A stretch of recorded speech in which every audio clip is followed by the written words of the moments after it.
Test 6. This is the IELTS Listening Test. You will hear a number of different recordings and you will have to answer questions on what you hear. There will be time for you to read the instructions and questions and you will have a chance to check your work. All the recordings will be played once only. The test is in 4 parts. At the end of the test, you will be given 10 minutes to transfer your answers to the answer sheet. Now turn to part 1.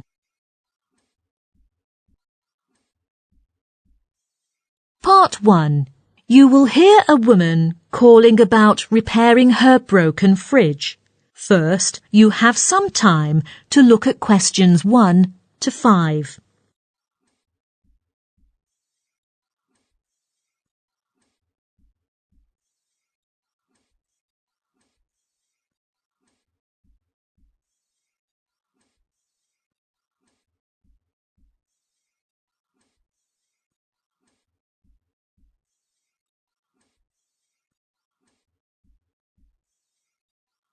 Now listen carefully and answer questions 1 to 5.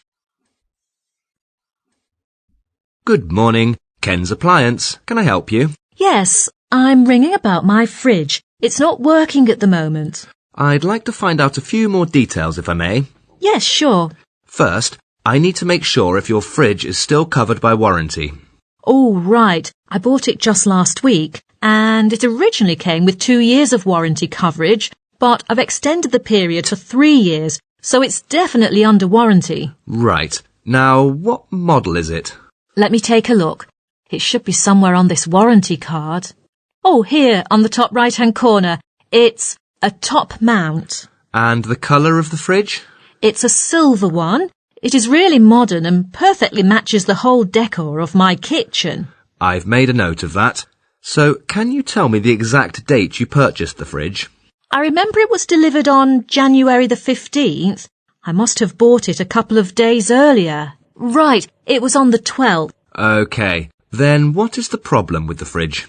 Oh, it's a complete disaster. First, there's something wrong with the alarm. I mean, it's beeping continuously, even when the door is shut. It's really annoying. And there's also a problem with its temperature control. It's now 10 degrees. But I set it to be -8. It seemed to be working fine for the first couple of days. Sorry about that, but rest assured, madam, we'll fix it all. Before you hear the rest of the conversation, you have some time to look at questions 6 to 10.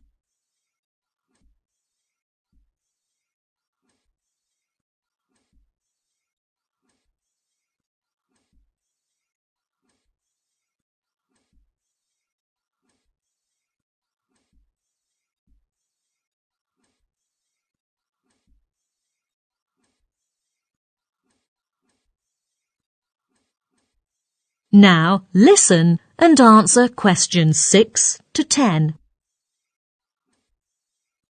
Where is your maintenance centre? Ken's Appliance is located on Elm Street, just a few steps up from the station. And did the broken fridge cause any loss to you? Yes, actually, it was used to store food for my sandwich shop. Any idea of the total value of the loss? Let me make an estimate here. The vegetables in the fridge cost me around $50 and the meat cost more than $100, so the overall loss is about $180. I didn't notice the abnormal temperature until something inside went bad and the whole fridge smelled terrible. I had to toss everything away. Luckily, no one ate the food inside and got sick. That's a relief. But the damage has really caused me great inconvenience. I've nowhere to put the raw materials and thus could not open for business these days. The longer it takes to fix the fridge, the more it will cost me. You know, I have a whole bunch of bills to pay, like water, electricity, rent. Don't worry. We'll attend to your problems as soon as possible. I need to know precisely when you can send a guy to fix all the problems. It is very urgent. Is there anyone who can keep me posted on the latest information? How about this? I'll have the manager ring you later. Does that work for you? OK, I'll be expecting his call then. Do you know what exactly is wrong with the fridge? For your case, we'll assume it's the door that has to be fixed. The abnormal temperature and the noisy alarm both indicate that. Yes, indeed. I've just noticed that the door is dented. It may have to be replaced then, but we'll have to check the availability of our repair guy first. We'll phone you back later. OK, thank you. You're welcome. Bye. That is the end of Part 1. You now have 1 minute to check your answers to Part 1.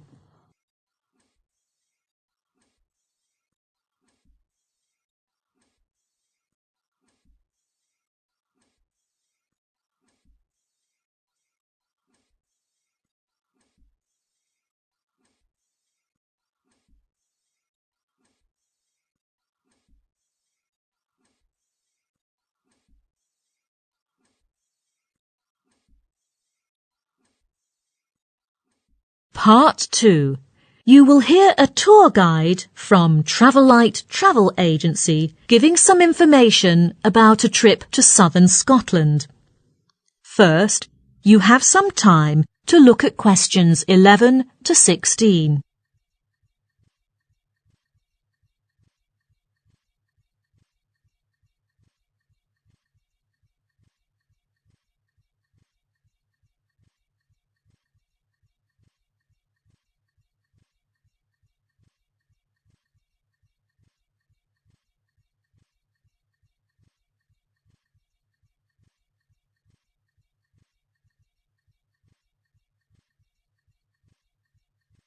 Now, listen carefully and answer questions 11 to 16.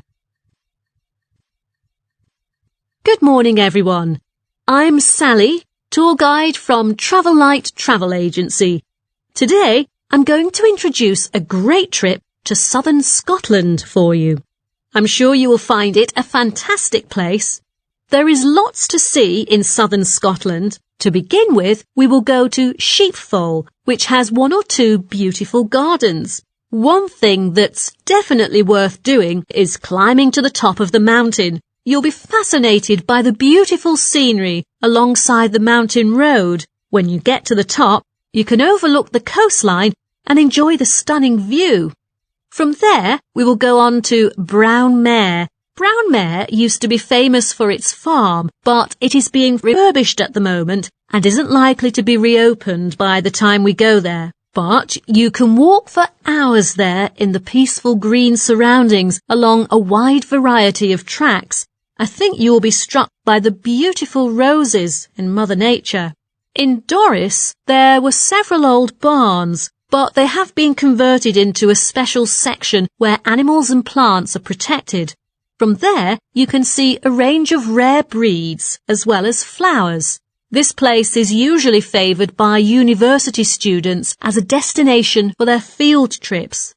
Then we will go to Lodge Estate, which is the most favourite location for children, as they can watch the baby deer. But remember, don't give food to them. Photography is allowed there, and when you leave, you can get 1 free photo at the exit. But please don't move rocks or branches to take photos. You should leave the site intact. Our next stop is Auden. I strongly recommend that you visit the ancient town, which was constructed nearly 1,000 years ago. There is not much of the original buildings left, but still plenty to see. The site is being excavated, and you'll be able to help out if you want to. Finally, we will spend some time in East Lake, which changes with the seasons, with different events happening at different times of the year. At the moment when we arrive there, it will be the most spectacular month with the arrival of Canada geese. I'm pretty sure that this visit will give you an unforgettable experience. Before you hear the rest of the talk, you have some time to look at questions 17 to 20.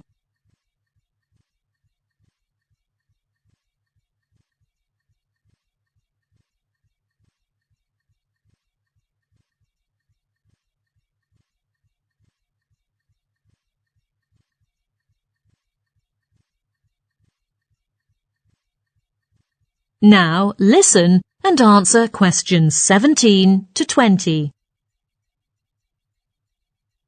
Some of you have asked me about the place where we're going to stay. So, next, I will introduce different types of accommodation there.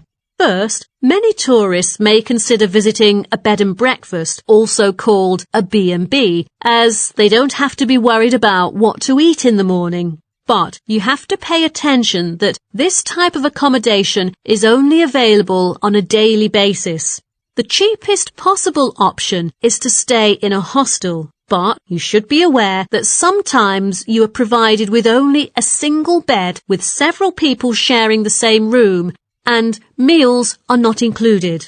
But some people think they have never had such an experience before, that they want to have a try. More importantly, they don't have to change accommodation for a whole week. For those who want to visit the castles, I recommend you stay in the cottages nearby with beautiful surroundings. The owner promises that the rent can be paid every 7 days, so just be relieved to have a peaceful life there. For our members, I will introduce some benefits you can get from our travel agency. As for the accommodation I just mentioned, someone has asked if we offer a discount. I'm afraid to tell you this is only for premium members who can benefit from 10% off the original price. For those self-driving travellers, you might be interested in the parking service. Parking space is always limited at the hotel, so we only offer free parking service to premium members as well. I'm afraid ordinary members have to pay a fee for parking. The good news is all of you can enjoy our guide service without any charge, including the visit to attractions like the castles. But remember, the entrance fee has to be paid by yourself. Oh, I nearly forgot, you can also receive regular copies of magazines about the native food and attractions in Scotland absolutely for free. It's a gift for you. I hope you will like it. Okay, that's all I want to share today. If you have any more questions about the trip, please call me at... That is the end of part 2. You now have 30 seconds to check your answers to part 2.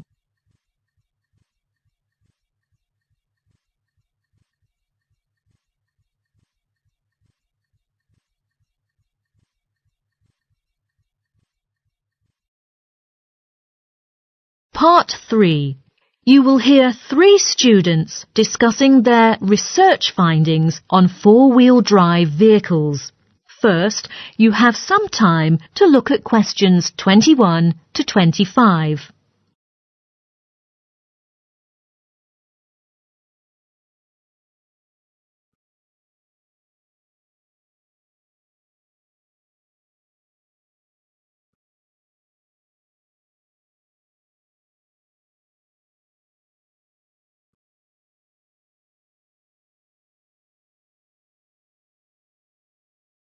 Now, listen carefully and answer questions 21 to 25.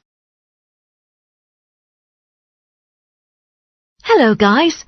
How have you been getting on with your research on four-wheel drive vehicles? Fine, and we've been working hard on that to collect relevant data. Shall we discuss what we've each found together? Yes, and then we can think about how we will put our data together. As you see, we have to do a presentation in next week's marketing seminar, okay? Yeah, sure. I think first we should talk about the purposes for which these cars were originally designed. Oh, I found some data on that here. Well, four-wheel drives or sports utility vehicles, as they're officially known, SUVs for short, were actually first designed for off-road use by those who need to get to the areas with quite a distance. But the interesting thing is that at present, they are also frequently used by people who live in cities. That's right. From this, we can see how they make use of them differently. Then, in the second part, let's talk about their advantages, shall we? Yeah, let me look at here. Okay, first, they're generally used for commercial reasons, right? Yes, that's the same with what I've found. Okay, what else? Well, another advantage from my notes is that the power of the engine is increased. Yes, I think that's a big benefit. In addition, I've got one more point here. SUVs are heavier, so they're suitable for towing larger loads. So that's why SUVs have become so popular in the market then? Oh, that's part of it. But they've gained popularity now for rather different reasons. For example, relevant research shows that people buy them for business mainly because of the image they present. And nowadays, many moms like to drive their kids to school in SUVs because they think that they're safe. So that's another reason. And then I think a larger seating capacity is also a factor. We can get about 7 people into one SUV, while in an ordinary car, there are only 5 seats. Yeah, and I think that's why families with 2 or more children like to buy SUVs. Right, and another thing I've found from my research is that drivers tend to buy SUVs with higher seats, which means they can get a better view of the traffic ahead. Yeah, so these are all the reasons. Before you hear the rest of the discussion, you have some time to look at questions 26 to 30.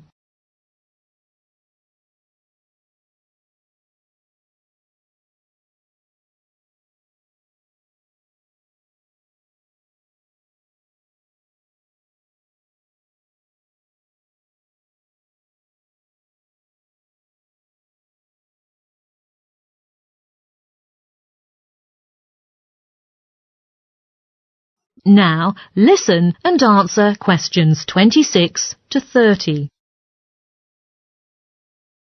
But I think some of these reasons just don't work. For example, to some extent, SUVs are safe. But if we look at them in a collision, they can do terrible damage to a small car. So I think it's just a misconception. I agree with you. So next, shall we discuss the disadvantages of SUVs? Okay, so firstly, from what we've just considered, we can see that SUVs are harmful in central areas and the damage they cause is highly related to their weight, right? Yes. And I've also got something about their chassis. The bodywork on SUVs is stiffer, so it doesn't crumple to absorb impact in an accident the way it does in smaller cars. Moreover, as SUVs have a high center of gravity, it's more likely for them to roll over than ordinary cars. That's another disadvantage from my research. Good. So these are all the disadvantages. How about the last part? Well, maybe we could end up with a few ideas on how to limit the use of these SUVs. Okay. For one thing, I think we should restrict them to people like farmers, to whom SUVs are used very frequently. That's a good idea, but it might be difficult to enforce. And I think companies could also increase the insurance paid by SUV drivers, as we know it will cause more damage when there is an accident. That's a good idea too. I think we've got very useful information together. Next, I'll write up these notes onto the slide so that everyone can see them when we give the presentation in the seminar. Good idea. That is the end of part 3. You now have 30 seconds to check your answers to part 3.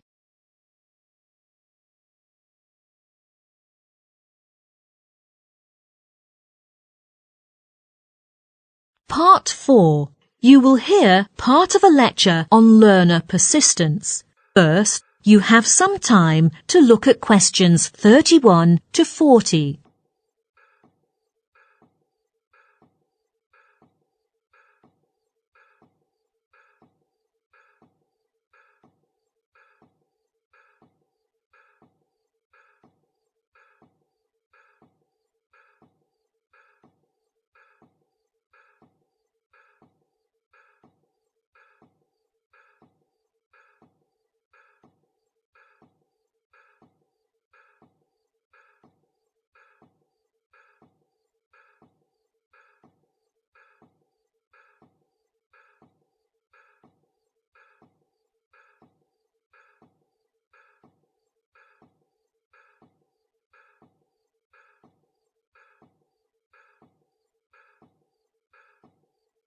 Now, listen carefully and answer questions 31 to 40.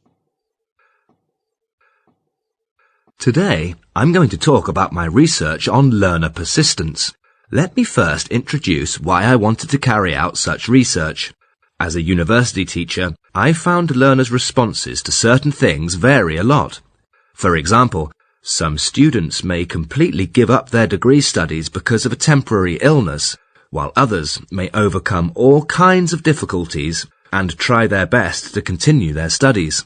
The latter are the students with learner persistence, and this is the group that I'm particularly interested in.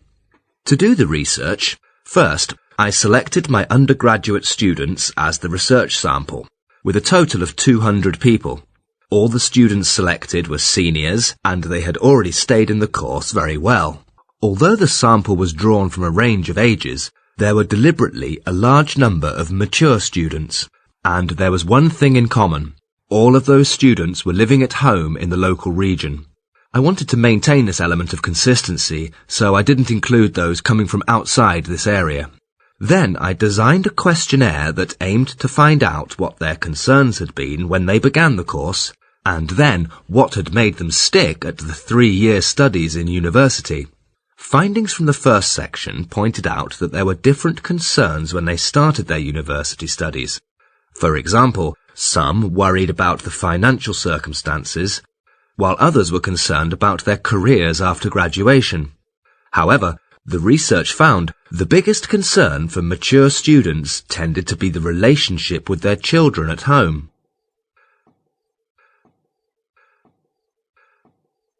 Next, I wanted to find out what had made those students persist with their university studies.